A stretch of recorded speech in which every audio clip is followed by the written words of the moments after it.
Hello, everyone. Welcome once again, Tom's Corner, where you can hear the truth, the whole truth, nothing but the truth, so help me God. What we're going to study today is this, and this is a title of what I've got. I've got a few pages down on this. Asher Lineage Unfolds. Okay, before I get into that topic, I want you to understand something that the King of England can date his history back to the Jewish nation, Israelites, back in the Old Testament. And he's got a big portfolio with names referring to, down to, down to, down to, and to the present day time. Now, we can understand that. We can actually buy and procure those documentations very easily, and they have it documented. What I'm going to do today is this. I'm going to go into Asher. A lot of people don't understand documentaries, wonder where did the Ashers go? And I'm trying to give you a little highlight. Now, I have been studying this for quite some time. I have been gathering from one individual to another individual and to people back in eons of time that have more or less came across the lineage of Asher and who they were, what their names were. I'm going to try to give you only 3 pages here. I want you to, I'll tell you up front, if you wish to contact me, it's P.O. Box 55, Indore, Indore, West Virginia, zip code 25111. Now this, by doing so, I will try to get back to you with some things concerning Asher that I'm not even going to talk about now. I've got a little booklet where I've accumulated about this. I'm only going to give you 3 pages here on this so that you will know to a degree you can follow your own lineage. What I will say up in the beginning, which I will say in the documentation, is that the story kind of cuts off to a degree to the Ashers because they were prophesied by even Moses that they would be multitudes of people, and they literally migrated. Now watch my hands, the European nations over even into Russia, and they lost their identity. Now let's go into it now, and let's see if we can bring you up to score or to date on what's going on and who they are. Asher, later on in history, are referred to as Vandals or Vikings. Their names have been changed. Here's an example of it from their migration finally up into our time and back a number of hundreds of years, name changing. All right, now listen to this again. Start again. Asher, later on in history, are referred to as Vandals or Vikings, which actually were people that migrated up into what we call Scotland, Ireland, Wales, and possibly England, Switzerland. Okay, so now migrating up into Wales, England, Scotland, and Ireland. Now, I just said that. Swedish Bible, this is very important. Swedish Bible states the word breeches, which is referring to the tribe of Dan taking their ships and leaving the tribe of Asher. Now, you got to understand, this was when Nebuchadnezzar, in around 565, somewhere around there BC, migrated down and they took over the Israelites. They took them over, made them slaves. Well, these individuals, Dan, and also referring to Ashers, were along the edge of the ocean, the Mediterranean, and they migrated out. A lot of them migrated out. In other words, they left in ships. All right, now also, here we go, let's go back again. Swedish Bible states the word breeches. This is referring back to the time when Dan had left, example, the little alcoves, and was written in a Swedish Bible, is referring to the tribe of Dan taking their ships and leaving the tribe of Asher. Now, is Vike, now this is what it is Vike, V-I-K, which could be referring to Asher lineage as Vikings. This is probably, some say, probably the cause that they were referenced to and called Vikings. Okay, and this would be a Swedish terminology, but apparently it had caught on. In another book, it stated to the Asher lineage that migrated through France, Germany, Wales, and Scotland because their name sounded something like a Viking. All right, now the people that were already in those countries called them Vikings, the shipbuilders or warriors. All right, now in William Camden's Chronicles, this is very important, Britannia, 1551 through 1623. William Camden documents Britain's ancient pre-Roman, okay, now listen, past using a vast array of source material. Now stated that the Asher, listen to this very carefully, stated that the Asher family owned and worked at tin and other metal mines. The Phoenicians, which at the time when Asher was in his own land, actually above them is where the Phoenicians lived. And it's been attributed to the Phoenicians that Asher's learned to build ships by and through the Phoenicians. So it's everyone knows the Phoenicians built beautiful ships, all right, at the period in time, and they traveled the Mediterranean. All right, let's go again. The Phoenicians called the Ashers by the name of, and I'm going to say it, Axir, which is spelled A-X-I-R. And this is what the Phoenicians called them. Later in history, Ashers, they were, now listen very carefully, possibly called Odin, O-D-E-N, Odin, up in the Scotland, Wales area. Okay? Now it is said that Joseph Arimathea took Jesus at around the age of 12 with him to the tin mines in England. Now, if so, could they have gone to a tin mines belonging to the children of Asher? That's a good question. Now, let's go on. Now, when Nebuchadnezzar II took Israel captive, a lot of Asher's lineage fled by sea. Remember, they not only farmed, but they were also shipbuilders.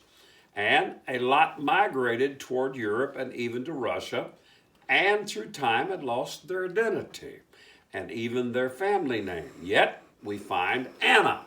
Listen very carefully. Anna was a prophetess in the temple at the time of Christ's birth. And she was from the lineage, it states, of the Asher family. Now, listen to this very carefully. As 587 years had gone by, a small splinter of Asher's family still carried basically the family name. Okay, even though they began to lose their Jewish heritage, migrated, now listen very carefully to this, migrated through France and became known as Uxers, A-U-X-I-E-R-S, Uxers. Now, and others from the Asher family migrated up into Scotland, Wales, Sweden, and etc. And those that migrated even up in those areas beginning to lose their heritage, not only that they were Jewish, but also to the fact of the name of Asher and Uxer. Now, let's go on. Now, and totally lost their namesake and identity. They don't even know who, if you ask them, well, what is your lineage? We're Vikings or this and that. It's not telling you anything, okay? Even Anna knew her lineage after hundreds of years being in captivity. Now, we can follow the small splinter family by the family name of Asher, which became Uxer. Through time, we can follow that. Now, this is the blessing Moses gave to the tribe of Asher, Deuteronomy 33:24. And of Asher, he said, let Asher be blessed with children. In other words, a lot of children. And they were. That's why historians can't find them, because they're diversified in all directions and in a variety of names. It's like it almost stopped, except, now let's go on. Let him be a acceptance to his brother. In other words, being acceptable to his brethren. And that means that he can migrate into them very easily, that his brethren receive them and so forth, and possibly lose their identity by doing so. And now this is the one that's very intriguing, and it says, let him dip his foot in oil. Now, we can talk about that some other time. I can get onto that topic. You can look at it in one way that I'm kind of looking at it is when he dipped his foot in oil, that is a type of anointing or a blessing. And what I'm saying is this, why I'm saying this is me saying this, that when it came down to who did I refer to? I referred it to the woman that was named Anna, which was a prophetess at the time of Christ. Yes, I referred to that. It could be, it's referring to every now and then through that lineage, the Asher or Oxer lineage, that somewhere along the line, the anointing of God springs forth. If that's the case, with Anna, she remembers her lineage and everything, and then it migrates up into what we refer to as the Oxer lineage. And the question would be, if there is going to be an anointing or a blessing on somebody in that lineage, we haven't found them yet. Now, the tribe of Asher blended in with other Jewish tribes, and also with Gentile nations. They forgot their Jewish heritage, and a lot became Christians of today.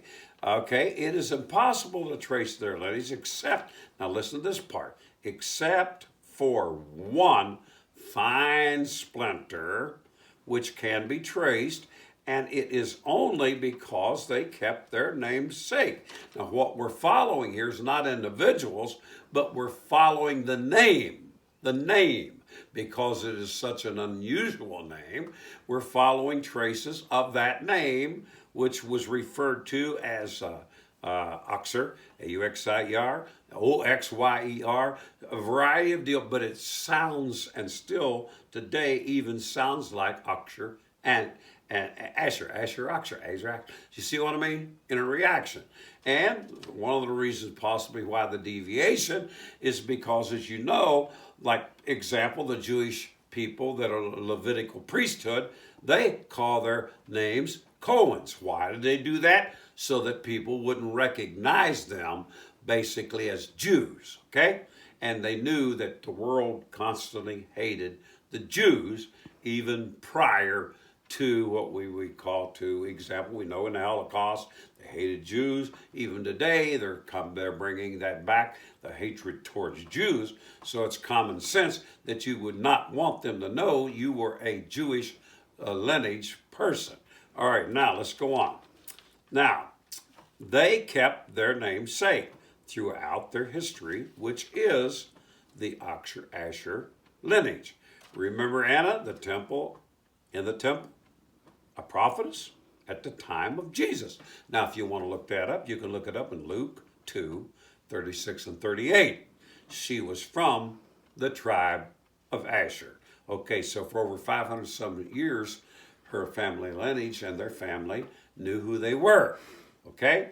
Now, Nebuchadnezzar II, the king of the kingdom of the Neo-Babylonian Empire, conquered the kingdom of Judah and destroyed Jerusalem, okay, leading to the Babylonian captivity of the Israelites in 587 before Christ.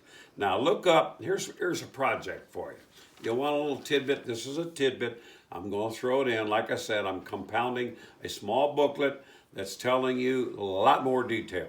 Now, this is what I want you to look up. Look up Oxer, France. Now, by me saying Oxer, France, it spells A-U-X-E-R-R-E. Look that up. You can look it up on YouTube. You can see the picture of the most beautiful city that you've ever saw in your life, and I think it will impress you. Now, also, what I'm trying to say to you, in their clock tower, you will find Jewish symbols. Okay, now that we've told you that, Oxer is not a French name. The French would say the Oxer name would be called, listen to this, I'm simplifying it, O-Z-A.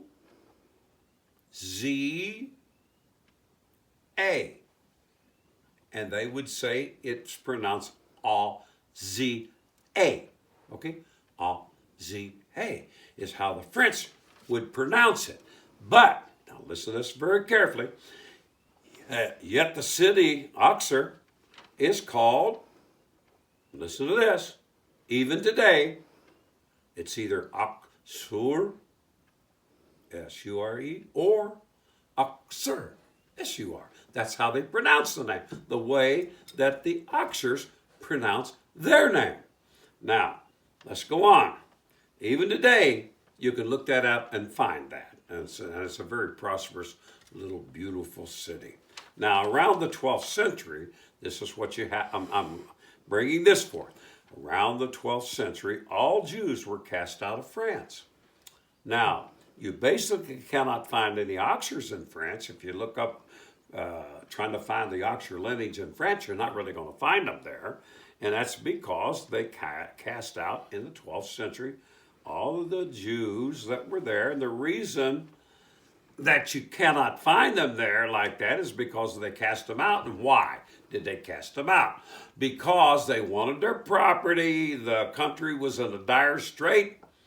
So the king made a proclamation that all the Jews would have to leave. And they confiscated their land, they confiscated their houses, they even confiscated their money because France needed the money. So they chose to take it out on the lineages of Oxer and other Jewish people that had migrated through there. And there was no Jews after basically around the 12th century. Okay, now, you basically cannot find any Oxers in France, but you can find that some actually migrated into Germany. They actually migrated up there. And according to some of the estimate that I've placed out on that, they had lived into Germany, and they were kind of separated. Usually the Jewish people kind of separate themselves a little bit. And they lived there, I believe it was, for at least over 400 some years. And I'm going to stop right there. And if you're more inquisitive about the heritage, especially if your last name is O-X-Y-E-R or A-U-X-E-R or other names spelling it, but yet it sounds the same now, as almost the same significance as Asher, Oxer. So if you're interested in that, you can look up above how to contact me. And the best of my ability, I will try to bring some information to you that will give you an understanding of actually who you are. And what people don't, the first question that a lot of people ask you in the world we're living in today, well, why do I care about that? I'm going to be honest, myself, okay? Myself being an Oxer, I asked the same question. I said, I cannot remember even the name of my great-grandmother, okay? I'm lucky I can remember my grandparents on both sides. That's the way we are. We are non-committal people. We don't care about anything about heritage or anything like that. But it is so important that we know and understand who we are, because I feel that God is going to bring people out of the Oxer part of the lineage, the splinter part, a little small part, as well as the other, because there's got to be 154,000 of the Asher lineage and Dan lineage and the other lineage that will be in where? They will be in Israel. And they will be there, and they will be ones that very possibly will carry the word of truth back unto the world. Okay, so that's it for today. And again, God bless. We'll see you the next trip.